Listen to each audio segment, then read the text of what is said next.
বর্ষা গ্রীষ্মের তাপ থেকে স্বস্তি দেয়, তবে কিছু অসুস্থতার সম্ভাবনাও বাড়িয়ে দেয়। বর্ষাকালে অনিরাপদ খাবার খাওয়ার ফলে আমাশয় এবং ডায়রিয়ার মতো খাদ্যজনিত রোগ হতে পারে। ফলে পেটে ব্যথা, লুজ মোশন, বমি বমি ভাব, জ্বর এবং বমি হওয়ার মতো উপসর্গ দেখা দিতে পারে।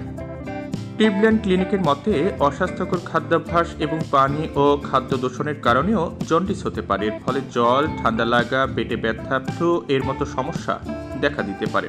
আর এর কারণে আপনার ক্লান্তি, চুলকানি এবং ওজন হ্রাসের মতো সমস্যাজনক লক্ষণ দেখা দিতে পারে। বর্ষাকালে সুস্থ থাকার জন্য নিরাপদ এবং স্বাস্থ্যকর খাদ্য বেছে নিতে হবে। চলুন জেনে নেই।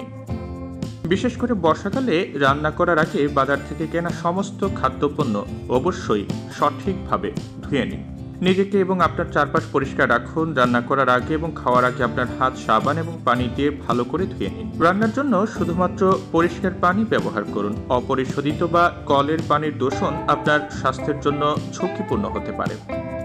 সবসময় তাজা রান্না করা খাবার খান এবং যতটুকু প্রয়োজন ততটুকুই রান্না করুন। সপ্তাহের বাকি সময় অতিরিক্ত খাবার রান্না করা এড়িয়ে চলুন, বিশেষ করে বর্ষাকালে, কারণ এতে খাবার নষ্ট হওয়ার এবং বাহিত রোগের সম্ভাবনা বেশি থাকে। জীবাণুর বৃদ্ধি এড়াতে অবশিষ্ট খাবার ঠান্ডা হওয়ার সাথে সাথে ফ্রিজে রাখুন। অবশিষ্ট খাবার খাওয়ার সময় খাওয়ার আগে এটি সঠিকভাবে গরম করুন।